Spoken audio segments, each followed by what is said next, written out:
วันนี้ก็ไปป่าคือเก้าพี่น้องวันนี้นี่กับทีมงานคือเก้าผลดีแต่ว่าผลไปวิทย์มาแต่หน้าบ่มาได้โง่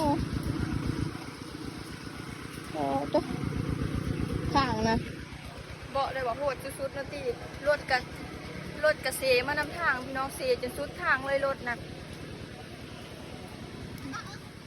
เดี๋ยวนะเอาสั่งกระสีไปพร้อมพี่น้องไปเฮ็ดเพลงรถจักรเขานะขึ้นเดี๋ยวนี้ดูได้นี่พี่น้องปุ๊บมึงนั่นตีทางรถจักรนั่นตี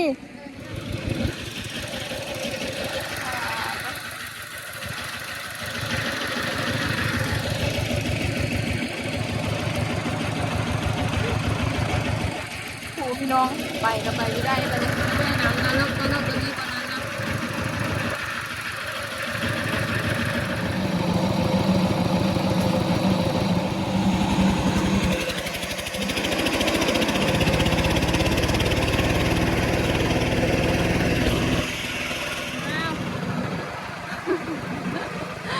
ปัจจุบันไป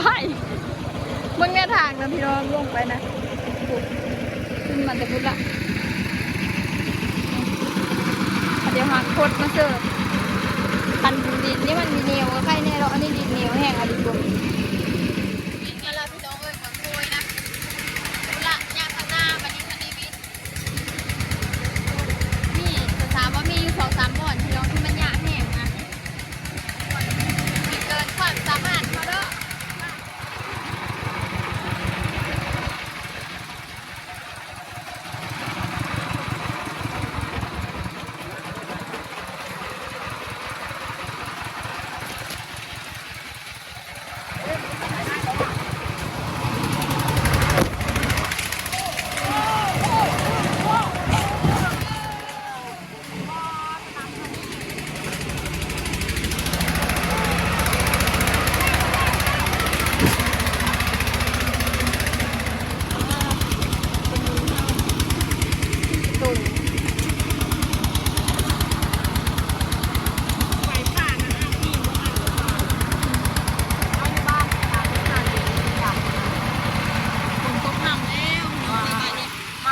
แล้ว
พี่น้องคันได้อันนั้น3คันเดี๋ยวลงแต่เนินพี่ได้คือ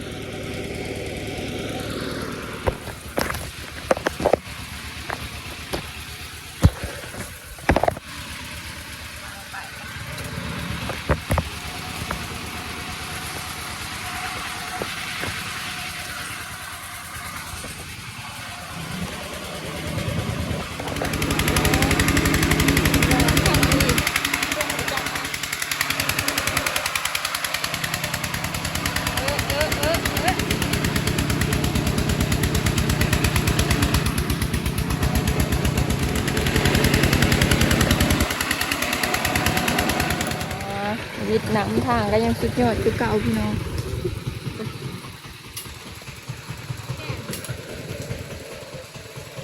เอามาป่า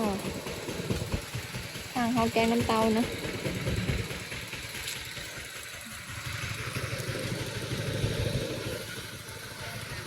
ฮะ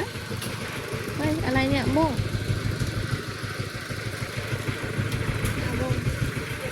อันนี้เราเอาตกมันตะหู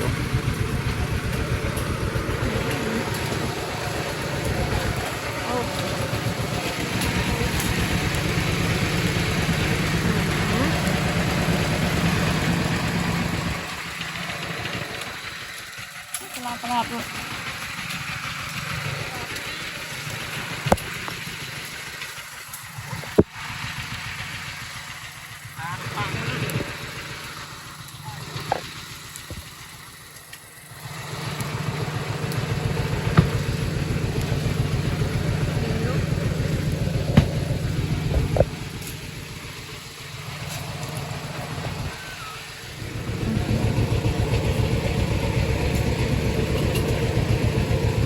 คอยมีคนมาบ่เนาะคืองานกระหุกอะไร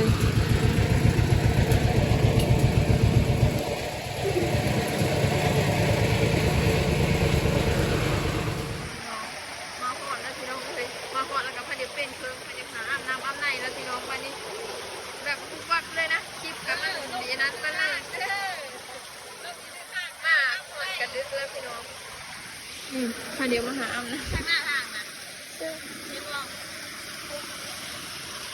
เดี๋ยวนี้นี่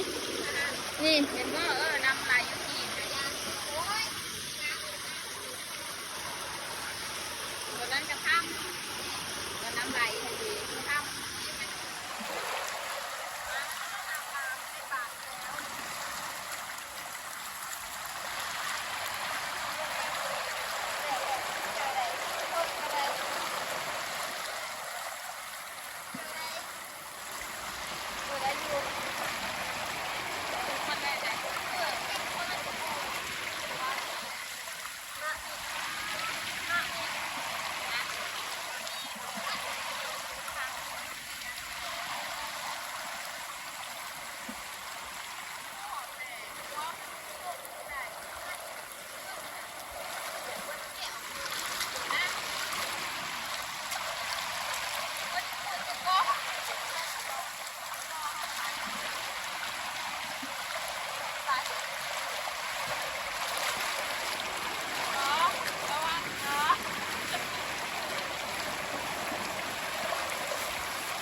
ย้ายเสาไผ่พี่น้องมานี่ย้ายเสาไผ่ใส่น็อต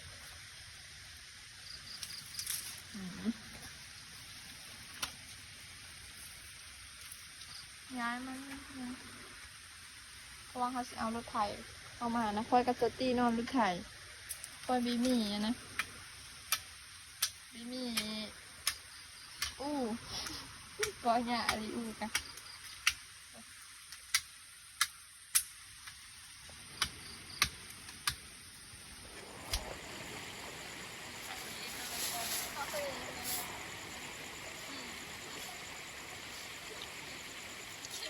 แรงมากเป็นโต๊ะเลยโต๊ะตัวนี้พ่อไม่ได้นะคันนี้นะแต่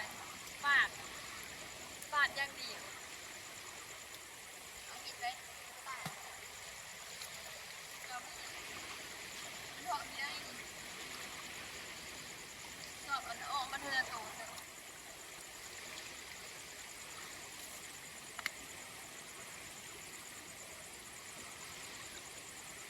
ใช่เลยบอกใช่ล่ะน้าเราล้างเลยโค้กับพี่ ใส่ก็ได้เอ๊ะเบิ้งได้ตัวเลือตัวคิวก็ไปเอาอันนั้นไปเอาอันนั้นกินเดียวพี่ได้ไม่กินอยู่วันนึงอันนั้นห้ามนะคือเราจะบ้าอีก2 อันแซ่มาพี่น้องมาดิมาใส่ขี้จิมาใส่ขี้กระแตกแล้วกันล้างหมดนะล้างเครื่องล้างของเขาดีแล้วพี่น้องมาจะคุณนาเปิดมือทั้งเปิดทั้งเปะนักนอนแล้วเลย อันรถไถกับเป๊ะน้องสานกับเป๊ะใส่ว่ายุพาเดี๋ยวมาเอาสานนั่นมาปูนอนสานกับเป๊ะเนี่ย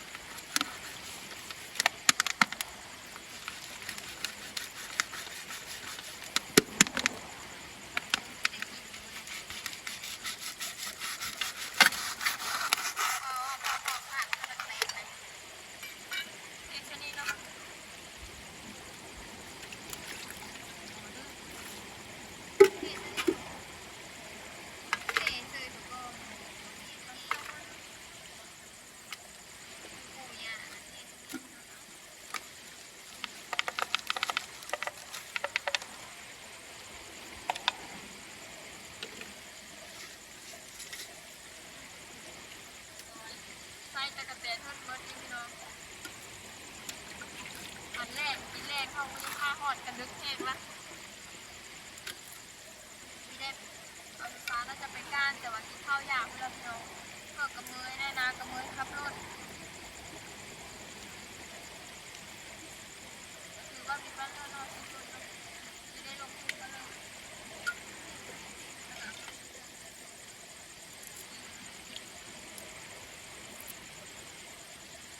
มายามฝนนะลำบากแต่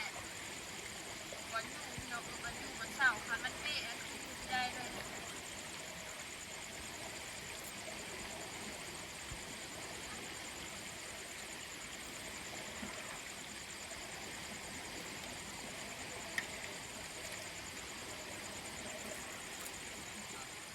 ใน2 ถ้วยเนี่ย2 ถ้วยน้อยพี่น้อง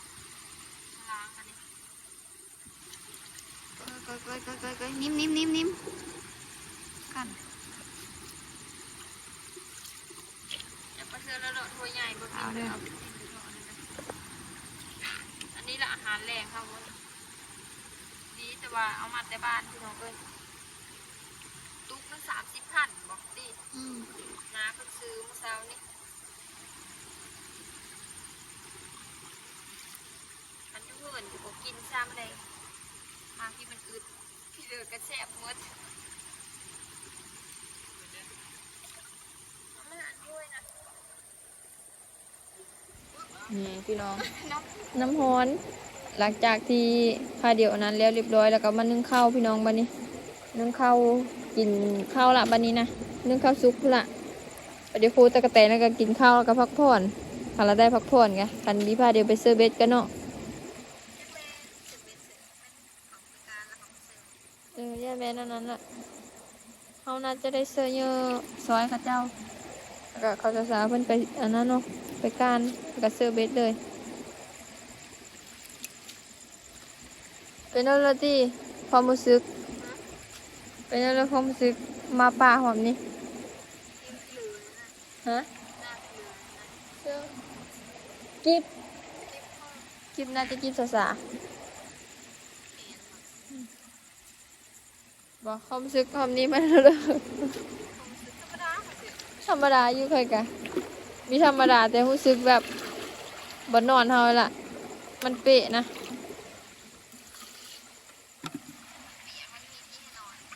มันไม่มีที่นอนก็อย่าเอาอันผ้าอันนั้นกูผัดเสียดายมันยังใหม่อยู่ผ้าเลยผ้าอันเท่าเอามาละกูนอนคนนอนวันนั้นเลยยังใหม่อยู่จบเข้ามากระบูดบูดจังโมงแล้วตอนนี้นะไม่ได้เบิ่งโมงเลย11 โมงไปจาก10 โมงป่ะมันทันได้กินข้าวเลยปกติรับแล้วอยู่เหินแล้วเจ้านะคอยเสือโมงไม่กาเพื่อเลยรับแต่ก็กินข้าวไว้อยู่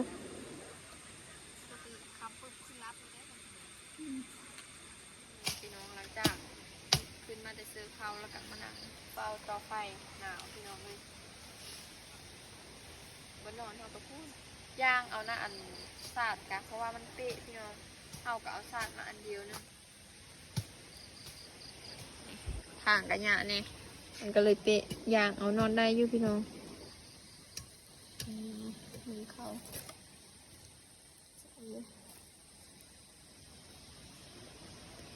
เป็นจังไดกี้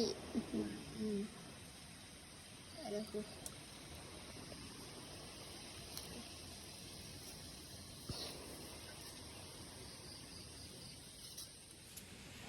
พี่น้องข้าวซุกแล้วพี่น้องบ้านนี้ปุ่มเท่าละเท่าเสื้ออันนั้นเลยบอกเสื้อสจิบเลยบอกพินเอาติ๊บมาในพินเอาได้พี่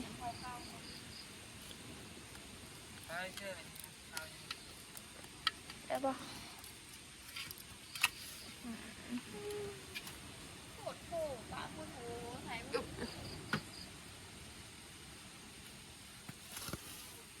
อะไรอ่ะโคตรกระเตนพี่น้องเป็นทรงอันนี้จุกเลยสองโคตรจุกคุกเกือบจะเต็มหม้อพี่น้องเดี๋ยวเสื้อไม่ได้พี่น้องก็เสื้อน้ำมันเพราะว่ามันหลายเกินเขากะมาเลยพี่บอกว่าซ้ำมันจะแซ่บจะโหดเลยเนาะ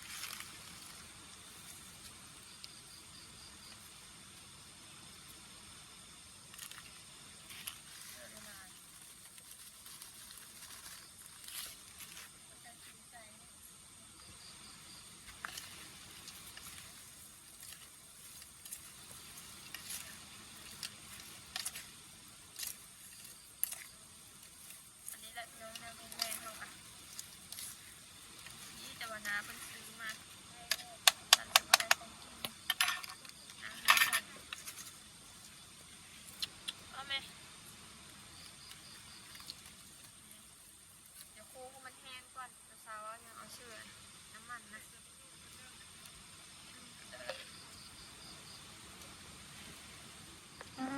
ปันทุนกับขนมพี่น้องเลยคนละคำ1 2 คำให้กินข้าวแห้งเขาขึ้นกี่เยอะๆอ๋อคือ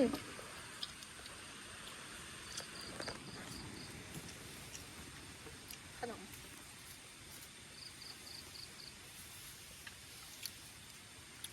เข้าเลย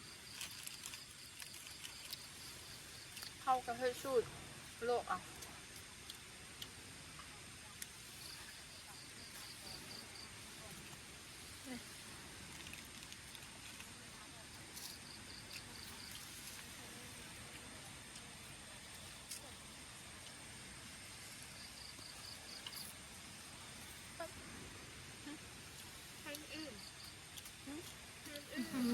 พี่น้อง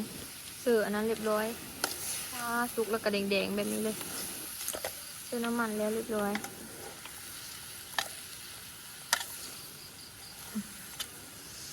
ฟ้ามือเขาจนแดงมื้อนี้ขลุ่นนะโอ้เมนูบ่นี่นะ ปลากระป๋อง ยำปลากระป๋อย ปลาลมหยิบเพราะว่าปลาละว่าเขาบอกเพราะแกมันเข้มกว่านี้ไม่ใช่หรอ มื้อนั้นจะคั่วยำปลากระป๋องแซ่บแซ่บ อันนี้เห็นว่ามันไม่ได้เยอะเข้มแต่มันเข้มมันว่า สงสัยเจ้าเสืออันนั้นเนาะย่อง เดียวแล้วเชฟดีใส่หน่อยเดียวมันจะเชื่อเกลือหลาย มันจะจ้ะ อันนี้หลามเช้าคนทะเลว้าละตาลุกยำปลากระป๋อง มาพี่น้องกินข้าวน้ำเดียวพี่น้องเอ้ยออกหมดละลืมได้คลิปค่อยกะโห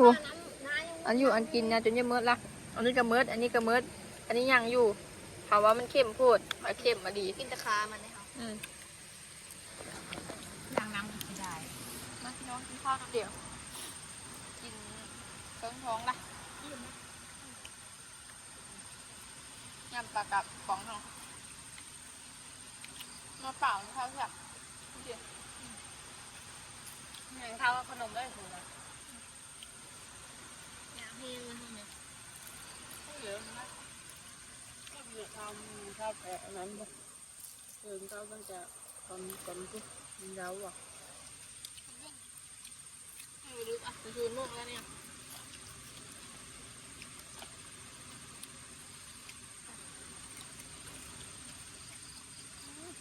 พอดูกินข้าวว่าพี่น้องพี่น้องข้าวกันพาเดี๋ยวกินข้าวกินน้ำยาแล้วก็พอดีเข้านอนแล้วพี่น้องนี่พวกเนี้ยบอนนอนกัน3 คนนอนพี่น้องนี่ ที่นอนแออัดขนาดนู้นปูคอนสารนอนอูกับนาอูพี่3 อันเลยพาเดี๋ยวตัดสินใจเอาอูมาปูนี่เลยก็พาเดี๋ยวนอนน้ำเดียวเอ้าสบายสอันราตรีสวัสดิ์แน่ บ๊ายบายเราจะโชว์ไม่เห็นหน้าได้ไปแต่งหน้า หน้าดำๆบ๊ายบายพี่น้อง คลิปหน้าคลิปไหนก็อย่าลืมติดตามรับชมคือเก้าบาย